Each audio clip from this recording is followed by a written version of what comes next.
ওই বেলাল ডাক দেয়া বলে, এ আবু জাহেল, যত আরামে না থাকতে দাও, শুনে রাখো, তবু আমি আল্লাহর নাম অন্তর থেকে দৌড়াইতে পারবো না, কারণ আমি আল্লাহর উপর ঈমান আনছি, ওই ঈমান আর দূরে সরাইতে পারবো না। আবু জাহেল বলে, এ উমাইয়া, একে আর আরামে থাকতে দেওয়া যাবে না, একে গাছের সাথে বেঁধে ফেলো, হাত পা সবগুলো বেঁধে ফেলো। হাত পা বাঁধার পরে একটা চাবুক নাও, লাঠি নাও, তারপরে মারতে থাকো। আমি কিছুক্ষণ মারবো, তারপরে তুমি কিছুক্ষণ মারবা। এইবার বলে আবু জাহেল বলে, আগে আমাকে দাও, আগে আমি কিছুক্ষণ মারি। বলে ঠিক আছে, মারতে থাকো। বেলালকে হাত পা বাইদা এইবার মারতেছে। অনেকক্ষণ মারার পর এইবার আবু জাহেল বলে, এ উমাইয়া, আমি আর মারতে পারবো না। এ উমাইয়া, এইবার তুমি মারতে থাকো, আমি আর পারবো না। উমাইয়াও মারতেছে। অনেকক্ষণ মারার পর উমাইয়াও বলে, আমি আর পারবো না, আমারও হাত ব্যথা হয়ে গেছে। একটু আওয়াজ দিয়ে বলেন, উমাইয়ার আর আবু জাহেলের যদি মারতে মারতে হাত ব্যথা হয়, ওই বেলালের কি পরিমাণ কষ্ট হয়েছে একটু চিন্তা করে দেখেন। তারপরও বেলাল বলে, ও দয়ার মালিক, আমাকে বেঈমানরা যত কষ্ট দেয়, ও আল্লাহ, আমি যেন ঈমানের উপর অটল থাকতে পারি, কারণ ওই জাহান্নামের আগুন আমি সইতে পারবো না। ওই কিয়ামতের ময়দানে ভয়াবহ অবস্থা আমি সহ্য করতে পারবো না রে মালিক, তুমি আমাকে ধৈর্য ধারণ করার তৌফিক দিয়া দাও। বেলালকে যতই মারে, বেলাল বলে, আমি ঈমান ছাড়বো না। পরের দিন বেলালকে বলে, এ বেলাল, এখনো সময় আছে, এখনো যদি বলো ঈমান ত্যাগ করছি, ঈমানের উপর নাই, তোমাকে ছেড়ে দিব। কিন্তু বেলাল বলে, না না, আমি ওই ঈমান আমি ছাড়তে পারবো না। এইবার উমাইয়া বলে, এ আমার গোলামেরা কই, এর হাত পা বাইদা একটা রশি ঘোড়ার সাথে বেঁধে দাও। ঘোড়ার সাথে বাঁধার পরে এইবার তাকে টানতে থাকো উত্তপ্ত বালির ভিতর। ওই বেলালকে উত্তপ্ত বালির ভিতরে টানে, ওই গরম বালি, কিন্তু তারপরও বেলাল ঈমান ছাড়ে না। বেলাল বলে, যতই কষ্ট দেয় না কেন, আমি ঈমান আমি ছাড়তে পারবো না। মুসলমানি বুয়াদ গরদান নেহাদান, আইনানে খুদ বাদসতে খাজ দাদান, গরবা সুরত আদমি ইনসাবুদে, আহমদ বু জাহলো হামকে সাবুদে। ওই বেলালের মনে ভয়, আমি জাহান্নামের আগুন সহ্য করতে পারবো না, ওই কবরে গেলে আমার কি উপায় হবে। বেলালেরও ঈমান আমাদেরও ঈমান, পার্থক্য আছে না নাই? হ্যাঁ, আমাদের ঈমান 500 টাকার কাছেও বিক্রি হয়ে যায়, হয় কি হয় না? আমাদের ঈমান একটা চায়ের কাছেও বিক্রি হয়ে যায়। এ নবীর উম্মত, ওই মক্কা বিজয়ের দিন আল্লাহর নবী মূর্তিগুলাকে ভেঙ্গে ভেঙ্গে আল্লাহর নবী জমজমের পানি দিয়া কাবা ঘরটাকে পরিষ্কার করতেছে। ওই মসজিদটাকে পরিষ্কার করার পর আল্লাহর নবী বলে, আজকে মক্কা বিজয়ের আজান হবে। এই জোহরের আজান হয়ে, মক্কা বিজয়ের আজান হয়ে আমরা দুপুরে জোহরের নামাজ জামাতে পড়ব।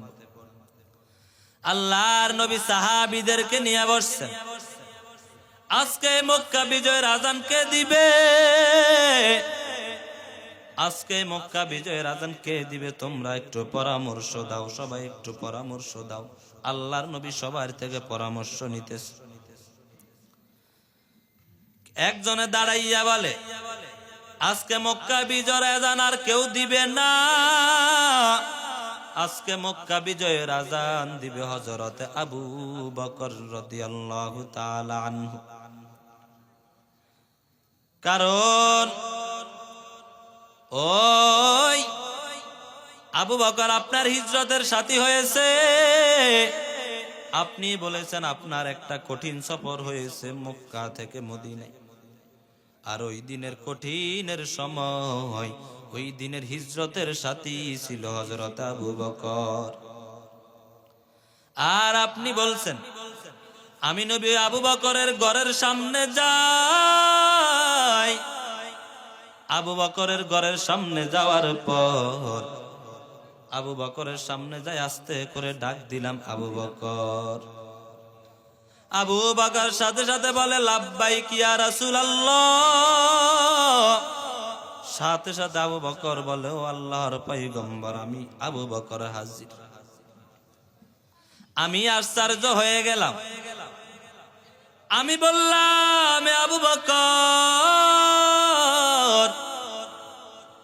কেমন করে আপনি এত তাড়াতাড়ি, কেমনে সম্ভব এত তাড়াতাড়ি জবাব দিয়া দিলেন? কিভাবে এত তাড়াতাড়ি আপনি হাজির আমার সামনে?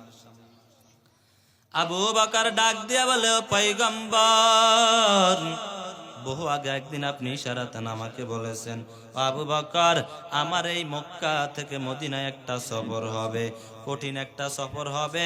এই মক্কা থেকে মদিনায় একদিন হিজরত হবে, আর ওই হিজরতের সাথী দুনিয়ায় আর কোনো ব্যক্তি হবে না, আপনি হবেন সেই হিজরতের সাথী। ও পয়গম্বর, আল্লাহর কসম, ওই দিন থেকে আমি আবু বকর দিনের বেলায় যত ব্যস্ত থাকি না কেন, আমি আবু বকর রাত্রের বেলা একদিনও ঘুমাই না। দিনের বেলা আমার যত কাজ থাকুক না কেন, কারণ আপনি নবী বলেছেন এই মক্কা থেকে একটা হিজরত হবে মদিনা পর্যন্ত। এই জন্য আমি আবু বকর একদিন রাত্রেও ঘুমাই না। দিনের বেলা যত ব্যস্ত থাকি, রাত্রের বেলায় দরজার পাশে আসি, দাঁড়ায় থাকি। কারণ কোন দিন যেন হঠাৎ আপনি এসে আমাকে ডাকেন, আর যদি আপনি ডাকার পর আমি আবু বকর যদি লাব্বাইক না বলতে পারি, আমি আবু বকর যদি আপনার ডাকে হাজির, আপনার ডাকার পরে যদি হাজির না হইতে পারি, তাহলে ওই বেঈমানরা আপনাকে মারবে, ওই বেঈমানরা আপনাকে কষ্ট দিবে। আর আপনি নবী আমার দরজার সামনে এসে দাঁড়ায় থাকবেন, এটা অনেক কষ্টকর। আমি আবু বকর এটা সহ্য করতে পারবো না। ও পয়গম্বর, এই জন্য আমি দাঁড়ায় রইছি। আল্লাহর নবী বলে আবু বকর, একটা মানুষ কি মানুষের জন্য এই পরিমাণ কষ্ট কি করতে পারে নাকি? আল্লাহর নবীকে বলে ও পয়গম্বর, শুধু আমি আবু বকর একা ঘুমাই না তাই না, আমার ছোট্ট মেয়ে আসমাটার দিকে তাকান। আমার ছোট্ট মেয়ে আসমা ওই দিন থেকে আর ঘুমাই না, কারণ মক্কা থেকে মদিনায় অনেক বড় হিজরত হবে, লম্বা সফর। ওই সফরের জন্য নাস্তা বানায়া দিবে আমার মেয়ে। ওই দিন থেকে আমার মেয়েও আর ঘুমাই না। আল্লাহর নবী বলে এটা কেমনে সম্ভব? এইবার আবু বকর বলে ও পয়গম্বর, ওই দিকে বাহিরের দিকে একটু তাকান। ওই যে আপনার হিজরতের জন্য, আমাদের এই হিজরতের জন্য দুইটা ওট কিনছিলাম, ওই দুইটা ওটো ঘুমাই না। ওই দুইটা ওটো ওই দিন থেকে রাত্রে জাগ্রত থাকে, ওই দিন থেকে শুধু চোখের পানি পালাই। আল্লাহর নবী দুই ফোঁটা চোখের পানি পালাইয়া বলে ও আবু বকর, আমি আপনার জন্য কি দোয়া করব? আপনাকে দেওয়ার জন্য আমার কিছু নাই, তবে আপনার জন্য এতটুকু দোয়া করি, আল্লাহ যেন আজকের এই হিজরত মক্কা থেকে মদিনা পর্যন্ত যেন শেষ না করে। এই হিজরতটা যেন ওই জান্নাত পর্যন্ত নিয়ে যায়। এই দোয়া আল্লাহর নবী করেছেন, সাথে সাথে কবুল করে নিয়েছেন। কে আওয়াজ দিয়া বলে? আল্লাহর নবী আবু বকরকে নিয়ে রওয়ানা। যাইতে যাইতে অনেক দূর লম্বা সফর, অনেক দূর যাওয়ার পর আবু বকর বলে এখানে একটু বিশ্রাম নেওয়া যাক। অনেক দূর সফর করার পর বিশ্রাম কই করবে? ওই দিকে তো আল্লাহর নবী তার ঘরে আলীকে শোয়ায়া রাখছে, আলীকে শোয়ায়া রাখছে। ওই দিকে বেঈমানরা তো নবীকে দাওয়া করতেছে, নবী খোঁজে সবাই বাহির হয়ে গেছে। আবু বকর বলে, ও পয়গম্বর, এখানে তো তেমন কোনো জায়গাও নাই, এখানে আমরা ছোট্ট একটা গর্ত আছে, এখানে ঢুকে যাই। একটা গুহা দেখা যায়, কিন্তু গুহা দেখতে যদি এই গুহাতে দেখে যে যদি গুহার মধ্যে যদি ঢুকে ওই বেঈমানরা যদি এই পথ দিয়া যায়, তাহলে ওই বেঈমানরা গুহা দেখে যাবে, ভিতরে ঢুকে যাবে। আল্লাহর নবী বলে, ও আবু বকর, সমস্যা নাই, আমরা এখানে ঢুকি। এখানে থাকার পর আমাদেরকে আল্লাহ হেফাজত করবে। আল্লাহ আবু বকর আর নবী ওই গুহার মধ্যে যখন ঢুকে যায়, গুহার মধ্যে ঢুকার পর অল্প কিছুক্ষণের মধ্যেই মাকড়সা জাল বুনে ফেলে। মাকড়সা জাল বোনার পর কিছুক্ষণ পর আবার একটা কবুতর এসে ওই মাকড়সার জালের ভিতর আবার ডিম পারে। সুবহানাল্লাহ। এইদিকে আবু বকর কাপড়ের টুকরা ছিঁড়ে ছিঁড়ে বিভিন্ন গর্তগুলা বন্ধ করতেছে। যত গর্ত আছে সবগুলা বন্ধ করছে, কিন্তু একটা গর্ত রয়ে গেছে, সেটা বন্ধ করার মতো আর কিছু নাই। ওই গর্তটা আবু বকর নিজের পায়ের আঙ্গুল দিয়া, বৃদ্ধা আঙ্গুল দিয়া এইভাবে কোনোভাবে ঠেকেছে। ওই দিকে বেঈমানরা যাইতেছে নবীর তালাশে, নবীকে তালাশ করতেছে। ওই গুহা আবার আসার পর দেখতেছে একটা গুহা, গুহার উপর মাকড়সা জাল বুনছে। কয়েকজন ডাক দিয়া বলে, এখানেই মনে হয় তারা ঢুকছে এই গুহার মধ্যে। আরো কয়েকজন পাশে ডাক দিয়া বলে, মাথা খারাপ হয়েছে নাকি, তোমার মাথায় মনে সমস্যা হয়েছে, এই গুহার ভিতর দেখতেছো মাকড়সা জাল বুনছে, তাহলে এই গুহার ভিতর কিভাবে আবার তারা ঢুকবে? বলে, আসলেই তো কথা বাস্তব, মাকড়সার জাল বুনা, এখানের ভিতর আবার কিভাবে ঢুকবে? না না, এখানে নাই, তারা চলে গেছে। বেঈমানরা সামনের দিকে যায়, কিন্তু ওই যে গুহার মধ্যে ঢুকছে, ওই গুহার পাশে একটা সাপ অপেক্ষা করতেছে নবীকে দেখার জন্য। সুবহানাল্লাহ। কাকে দেখার জন্য? ওই সাপে জানে এখান দিয়ে নবী একদিন হিজরত করবেন। এ নবীর উম্মত, নবীর এই হিজরতটা ছিল খুব কঠিন হিজরত। নবীর জীবনে দুইটা লম্বা সফর হয়েছে, একটা হলো কষ্টের আর একটা হলো সুখের। কষ্ট হলো মক্কা থেকে মদিনায় ওই বেঈমানদের নির্যাতনে, বেঈমানদের জ্বালায় চলে গেছে, থাকতে পারে নাই। আরেকটা হলো সুখের, হলো নবী যে মেরাজে গেছে। দুইটা। ওই মক্কা থেকে মদিনায় যাওয়ার সময় নবীর অনেক কষ্ট হয়েছে, চোখের পানি ফেলে ফেলে নবী মক্কার দিকে, কাবার দিকে তাকায় বলে, এ কাবা, তোকে ছেড়ে যাইতে মন চাই না, অনেক কষ্ট হয়, কিন্তু তারপরও বেঈমানদের নির্যাতনে আল্লাহর হুকুমে যাইতে হইতে। ও কাবা, একদিন আমি বিজয়ের বেশে ফিরে আসবো রে কাবা। ওই নবী ওখান থেকে অনেক কষ্ট করে যাওয়ার পর ওই নবী যখন গুহায় আছে, ওই দিকে ওই সাপটা নবীকে দেখবে আসা, কিন্তু ওই যে আবু বকর ওই যে গুহাইটা, যে গুহার মধ্যে আঙ্গুল দিয়া, পায়ের আঙ্গুল দিয়া যেই ছিদ্রটা বন্ধ করে রাখছে, ওই ছিদ্রর মধ্যে ছিল সাপ। ওই ছিদ্রর মধ্যে সাপটা আবু বকরকে আস্তে করে একটা গুতা মারলো, যেন পাটা সরায়। প্রথমে কামড় দেয় না, কিন্তু গুতা দেওয়ার পরেও আবু বকর পা সরাই না। দ্বিতীয়বার আবার দেয়, তারপরও সরাই না, আবার দেয়, তারপরও সরাই না। সাপের মাথা গরম হয়ে গেল, অনেক দিনের আশা, আমি ওই মদিনার মক্কার নবীকে দেখব। নবী যাইতেছে, অনেক দিনের আশা। কিন্তু আমার পথে এইভাবে খাটা দিয়ে রাখছে, না না এটা সহ্য করতে পারবো না। অবশেষে সাপে আস্তে করে দাঁত বসায় দেয়। দাঁত বসায় দেওয়ার পর আবু বকরের পুরা শরীরটা বিষে কেমন যেন হয়ে গেল। ওইদিকে নবী হিজরত করছে কষ্ট, নবী মাথাটা আবু বকরের রানের উপর রেখে ঘুমাইতেছে। আবু বকর এত কষ্ট পাওয়ার পরও নবীকে উঠাই না, কারণ নবীকে যদি উঠাই নবীর ঘুম ভেঙ্গে যাবে, নবীর ঘুমের ডিস্টার্ব হবে, নবীর কষ্ট হবে। এই জন্য আবু বকর নবীকে উঠাইতেছে না। এক পর্যায়ে আবু বকরের এত কষ্ট হয়, এত কষ্ট হওয়ার পরে অবশেষে আবু বকরের চোখ থেকে পানি পড়ে যায়। তারপরও নবীকে উঠাই না।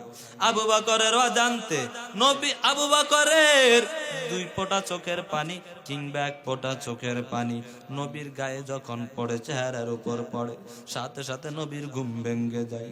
নবীর ঘুম ভাঙ্গার পর নবী ডাক দিয়া বলে, এ আবু বকর আপনি কেন কান্না করেন? বলে, ও পয়গম্বর আমি বেয়াদবি মাফ করবেন, আমি আপনাকে উঠাইতে চাই না। ওই গর্তের ভিতরে একটা সাপ আছে, ওই সাপটা আমাকে কামড় দিছে, দাঁত বসায় দিছে, এই জন্য আমি বিষ সহ্য করতে পারি না। আমি কষ্টের কারণে ও পয়গম্বর আমার চোখ থেকে পানি ঝরে গেছে, আমি সহ্য করতে পারি না। আবু বকরকে নবী বলে, ও আবু বকর এই কষ্ট তুমি কিভাবে সহ্য করতেছো? আমাকে প্রথমে বলো নাই কেন? বলে, নবী আপনার কষ্ট হবে এই জন্য। অবশেষে নবী থুতু মোবারক যখন লাগাইয়া দেয় সাথে সাথে বিষ চলে যায়। বলেন সুবহানাল্লাহ। ওই নবীকে আমরা চিনলাম না, ওই আবু বকর এত কষ্ট করেছে। এই জন্য ওই যে নবী বলছে আজকে মক্কা বিজয়ের আজান দিবে কে? একজন দাঁড়ায় বলে আবু বকরে দিবে। বলে, আবু বকর তো আপনার হিজরতের সাথী হয়েছে, কারণ আপনি বলছেন ওই জান্নাত পর্যন্ত আবু বকরের হিজরত চলবে। বলেন সুবহানাল্লাহ। আরেকজন দাঁড়াইয়া বলে, না না,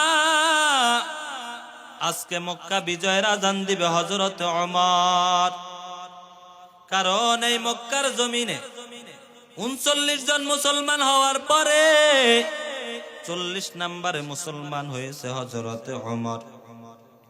আজকে ওই মক্কা বিজয়ের আজান দিবে হযরত ওমর, যে ওমর আপনার কল্যাণীতে আসছে, কিন্তু কল্যাণীতে আসার পর সে নিজের কল্লাটাই আপনার কাছে দিয়া দিছে, আপনার কাছে সাথে সাথে মুসলমান হয়ে গেছে। ওই মুসলমান হওয়ার পর তখন ওমর রাদিয়াল্লাহু তাআলা আনহু তলোয়ার নিয়ে দাঁড়ায় গেছে। বলে, ও মক্কার বেঈমানেরা কে আসো? আজকে থেকে ইসলামের কাজ আর গোপনে হবে না, আজকে থেকে ইসলামের কাজ হবে ওপেনে। একজনে দাঁড়াইয়া বলে, ওমরে আজকে মক্কা বিজয়ের আজান দিবে। আর একজনে ডাক দিয়া বলে, না না, আজকে মক্কা বিজয়ের আজান দিবে হযরত ওসমান। বলে, কেন ওসমান দিবে? বলে, আপনি বলেছেন জান্নাতে সব নবীদের একজন বন্ধু হবে, আর আপনি নবীর বন্ধু হবে ওসমান, অতএব আজকে মক্কা বিজয়ের আজান দিবে হযরত ওসমান।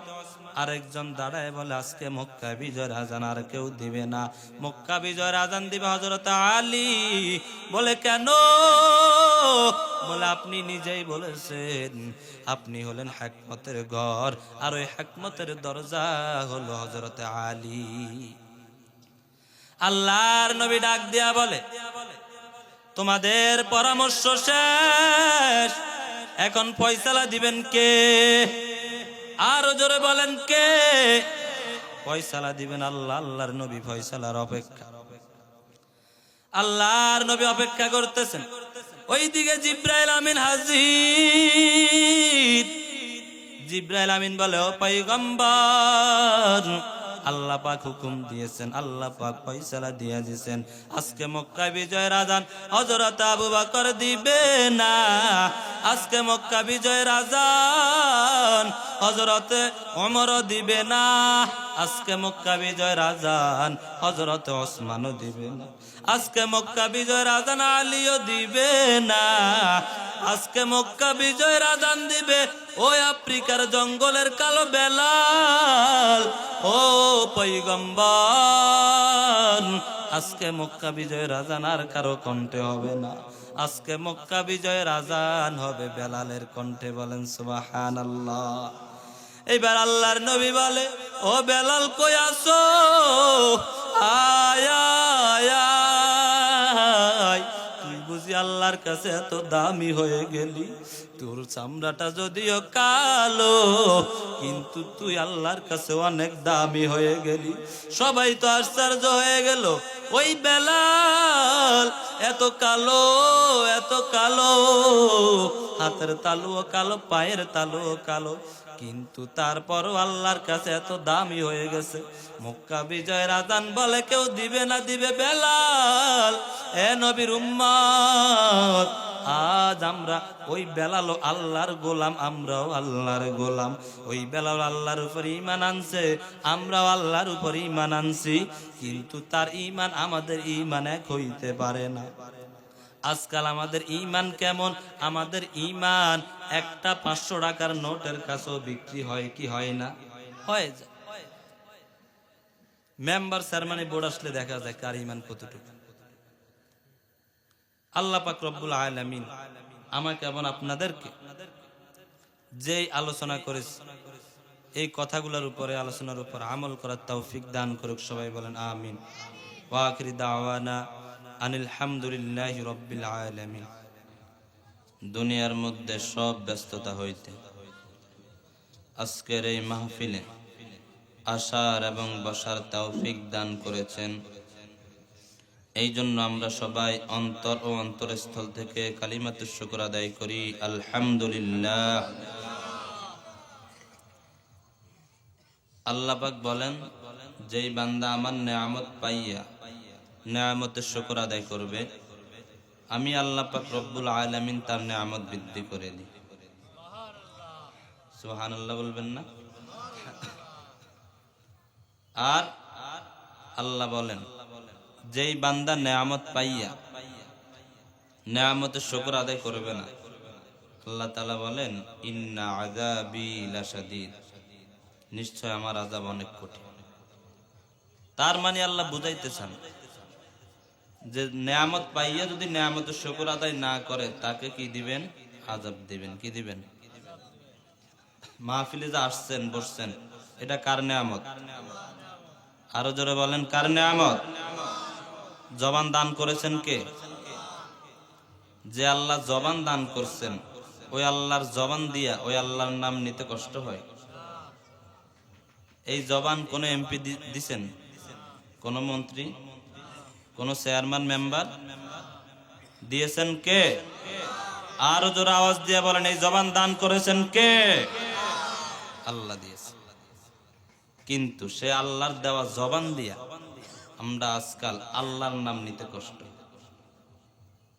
এই যে দেখেন, ওখানে একটা মাহফিল হইতেছে, এখানে একটা মাহফিল, আবার মাঝখানে গান বাজনা হইতেছে না?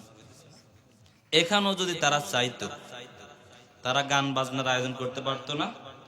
পারত, কিন্তু করে নাই। তারা মাহফিল করছে যাতে করে কিছু মানুষ শুনে কিছু মানুষ যেন আমল করে, নাকি? এটাই তো হেদায়েতের উদ্দেশ্য। আবার অনেক মানুষ মাহফিলে বসে না, আশেপাশে ঘুরে, যে মাহফিলে বসলে যদি আবার হেদায়েত হয়ে যায়।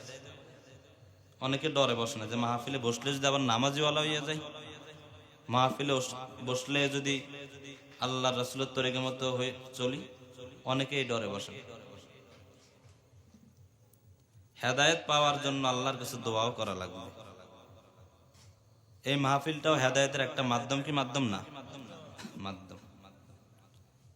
আজকাল আমরা অনেক জায়গায় অনেক টাকা খরচ করি, অনেক ভাবে ব্যয় করি, কিন্তু মাহফিলের চাঁদা চাইতে গেলে অনেকে বলে, আরে বাড়ি বাড়ি মাহফিল এখন কয় জায়গায় দিব, বলে না অনেকে? অথচ দিলে কি তার লাভ নাকি ওই যে মাহফিল ওয়ালাদের লাভ? মাহফিল ওয়ালাদের লাভ হয়, তারা একটু মাহফিল করে, মানুষদেরকে দিনের কথা শোনায়, কিন্তু সে যে মাহফিলে কিছু টাকা দিবে, এতে তার আখিরাতে জমা হয় কি হয় না? হয়। সে যে দুনিয়াতে ঘুরতেছে, কেন ঘুরতেছে, শেষ ফলাফল কি হবে, তার কোনো এগুলো নিয়ে কোনো টেনশন নেই, কোনো চিন্তা নেই। অথচ আল্লাহ পাক দুনিয়াতে পাঠাইছে, একটা উদ্দেশ্য আছে না? কি জন্য পাঠাইছে? তার ইবাদত করার জন্য। আর ইবাদত আল্লাহ। আল্লাহ মানুষকে বানাইছে বড় দুর্বল করে। দুর্বল না আমরা? দুর্বল। এটা কি আমার কথা? কার কথা? খুলিকাল ইনসানু যায়িফা।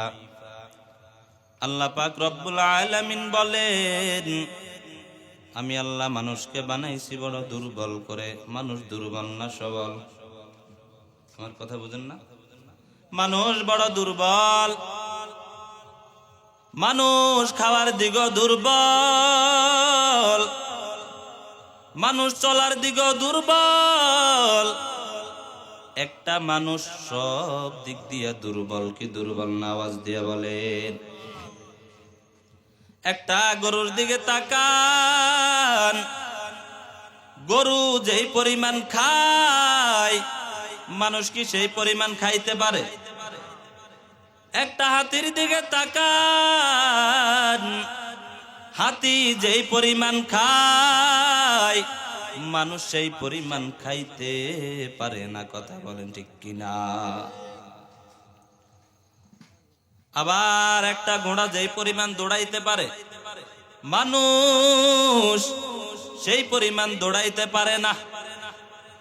তাহলে বুঝেন, মানুষ খাওয়ার দিকেও দুর্বল, মানুষ দৌড়ানোর দিকেও দুর্বল, মানুষ চলার দিকেও দুর্বল। কি দুর্বল না? এ আল্লাহর গোলাম, অথচ মানুষ দুর্বল হওয়া সত্ত্বেও মানুষকে দামি করে দিয়েছেন কে?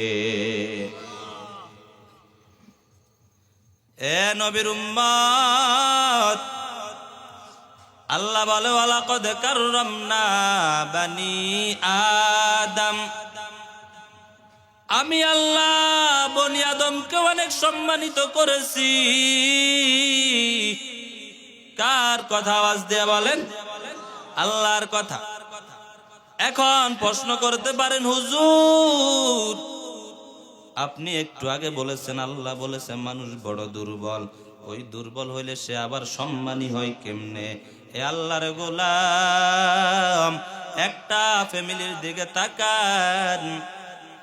ফ্যামিলির মধ্যে যদি একটা ছোট্ট একটা বাচ্চা থাকে, তখন সবাই বলে এই বাচ্চাটার দিকে খেয়াল রাখিও। বলে কেন? কেন? বলে বাচ্চাটা অনেক ছোট, বয়স কম।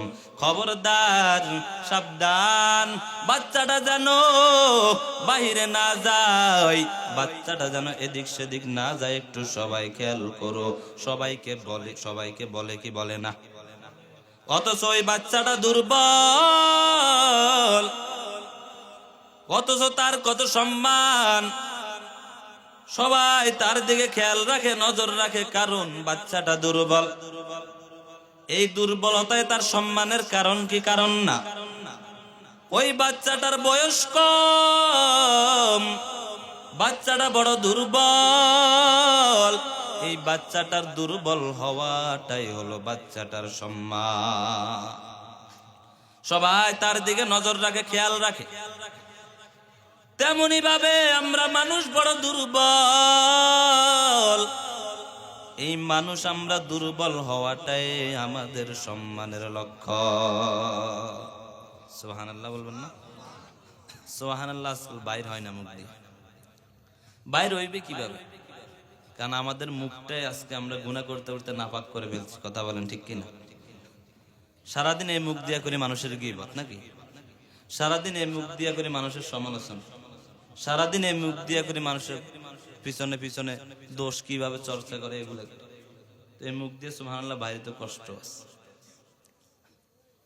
অথচ একটু আগে আপনারা বলছেন এই জবান দিয়েছেন আল্লাহ, আল্লাহর দেওয়া জবান দিয়ে আল্লাহর গুণবাচক নামগুলো নেওয়া যাবে না? সুবহানাল্লাহ, আলহামদুলিল্লাহ, আল্লাহু আকবার, এগুলো বলা যাবে?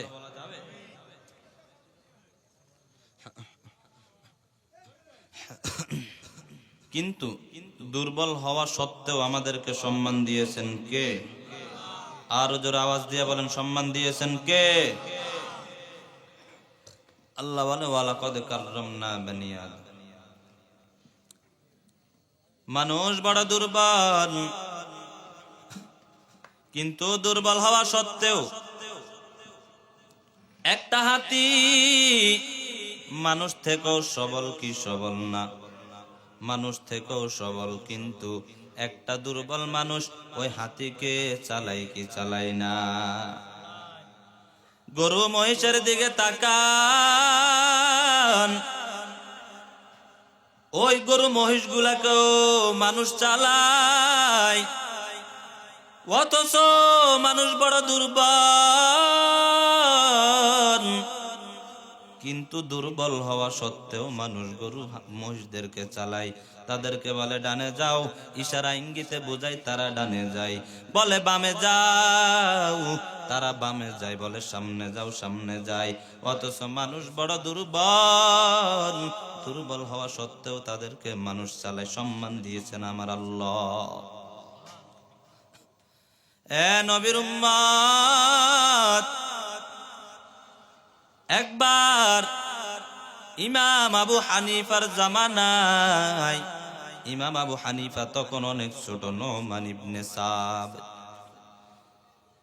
তখন একবার এক চাচা, এক বান্দা তার স্ত্রীকে বলে, ও স্ত্রী আমার, তুমি পূর্ণিমার চাঁদ থেকেও সুন্দর। ভালোবাসা অনেক গভীর। তখন বলে কি যে তুমি পূর্ণিমার চাঁদ থেকেও কি সুন্দর। একবার দুইবার তিনবার বলার পর স্ত্রী ডাক দেয়া বলে, ও স্বামী আমার, আপনার কি মাথা খারাপ হয়ে গেছে নাকি? মানুষ আবার কিভাবে পূর্ণিমার চাঁদের চাইতে সুন্দর হয়? এখন স্ত্রী যখন এইভাবে এটা বলছে, স্বামীর মাথা গরম হয়ে গেছে। কি বলতেছো? তুমি যদি পূর্ণিমার চাঁদের চাইতে যদি সুন্দর না হও স্ত্রী আমার, তাহলে তুমি তালাক হয়ে গেছো। এক তালাক, দুই তালাক, তিন তালাক। তালাক দেওয়ার পর মাথা গরম হয়ে গেছে। ইন্না লিল্লাহি, কি করবে? অনেক বদমেজাজ স্বামী আছে, কথায় কথায় স্ত্রীকে তালাক দেয় কি দেয় না? কথায় কথায় তালাক দিয়ে দেয়। এ নবীর আশিক, তেমনি ভাবে ওই চাচা বলে, তুমি তালাক হয়ে গেছো, এখন তালাক দিয়া তো এবার নিজেই বলে, ইন্না লিল্লাহি, এটা আমি কি করলাম?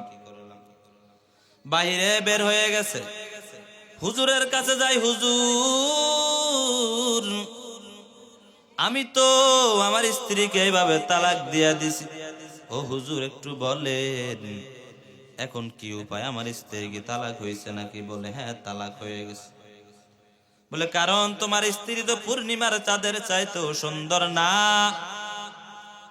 তোমার স্ত্রী তালাক। যত মুফতি সাহেবের কাছে, যার কাছে যাই, সবাই একই কথা বলে, কারণ তার স্ত্রী কি পূর্ণিমার চাঁদ থেকেও সুন্দর নাকি? এখন হাঁটতেছে টেনশন। কিছু দূর যাওয়ার পর ছোট্ট একটা বাচ্চা ডাক দিয়া বলে, ও চাচা, কি হয়েছে? কি যেন টেনশন করতেছে? বলে তোমাকে বলে লাভ নাই। বলে কেন লাভ নাই? বলে একটু আমাকে বলেন, দেখি আমি সমাধান দিতে পারি কিনা। বলে না না, তোমাকে বলা যাবে না। নোমান ইবনে সাবিত, ইমাম আবু হানিফা বলে, ও চাচা, আমাকে একটু বলেন, দেখি আমি একটু সমাধান দিতে পারি কিনা। কয়েকবার রিকোয়েস্ট করার পরে এবার বলে, ও ছোট্ট বাচ্চা, ভাতিজা, আমি তোমার চাচিকে এইভাবে এইভাবে তালাক দিয়ে দিছি। যেই হুজুরের কাছে গেলাম সবাই একই কথা বলল, আপনার স্ত্রী তালাক হয়ে গেছে। সবাই কারণ দেখায়, বলে কারণ হলো আমার স্ত্রী পূর্ণিমার চাঁদের চাইতেও সুন্দর না। এইবার নোমান ইবনে সাবিত ডাক দেয়া বলে, ইমাম আবু হানিফা বলে, ও চাচা, না না, আপনার স্ত্রী তালাক হয় নাই। বলে কেমন কথা? বড় বড় সব মুফতি সাহেবরা বলছে আমার স্ত্রী তালাক হয়ে গেছে, আর তুমি ছোট্ট বাচ্চা বলতেছো তালাক হয় নাই, কেমন কথা?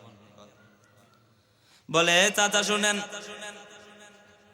সব হুজুরে বলছে তালাক হয়ে গেছে, আমি ছোট্ট বাচ্চা বলতেছি তালাক হয় নাই, আমি দলিল ছাড়া আমি কিছু বলবো না, আমি দলিল দিয়ে আপনাকে বলবো, দলিল ছাড়া আমি আপনাকে বলবো না। আল্লাহ পাক রব্বুল আলামিন সূরা ৩ এর মধ্যে বলেন ওয়াত্তিনি ওয়াজ্জাইতুন ওয়া তুরি সিনিন ওয়া হাদাল বালাদিল আমিন লাকাদ খালাকনাল ইনসানা ফি আহসানি তাকবীর।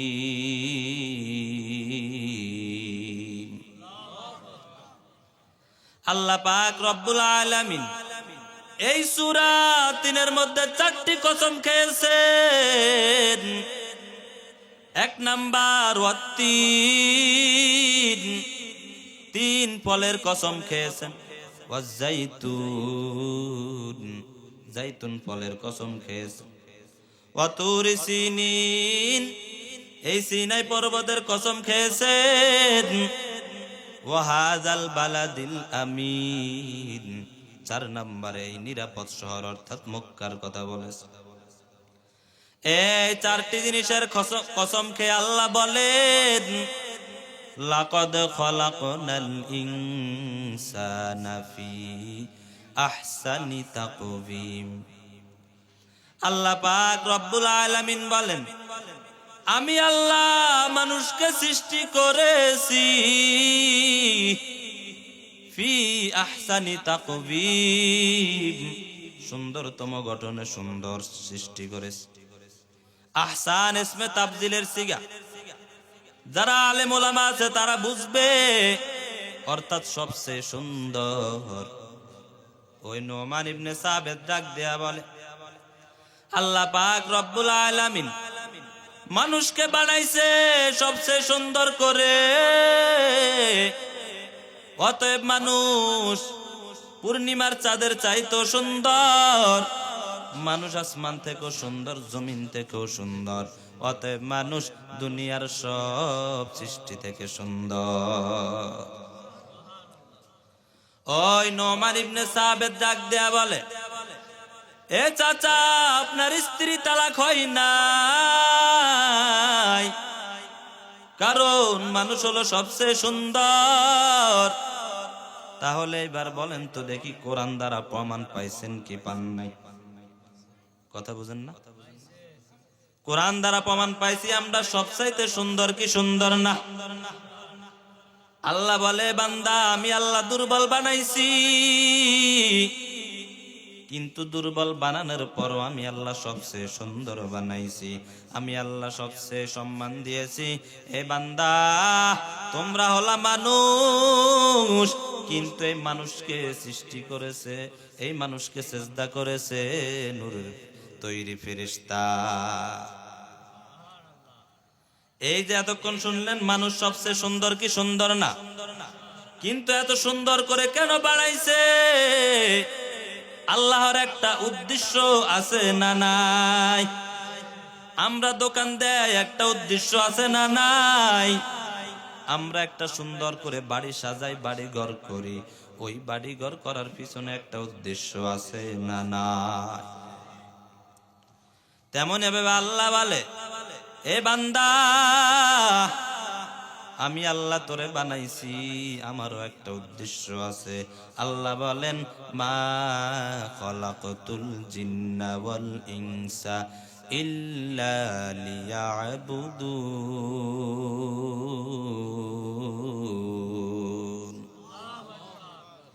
আল্লাহ বলে আমি আল্লাহ মানুষ এবং জিনকে সৃষ্টি করি নাই, তবে লিয়াবুদুন, আমি আল্লাহর ইবাদতের জন্য, আর কোন উদ্দেশ্য না।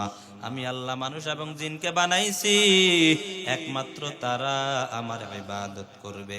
ইবাদত করব কার? আওয়াজ দিয়া বলেন এ নবীর আশিক, আল্লাহর কোন উদ্দেশ্যের জন্য বানাই নাই।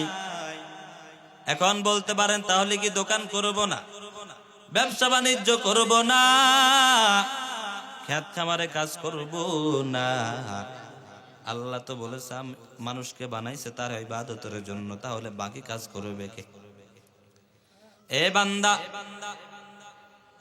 তোমার দোকানপাটও বন্ধ হবে না,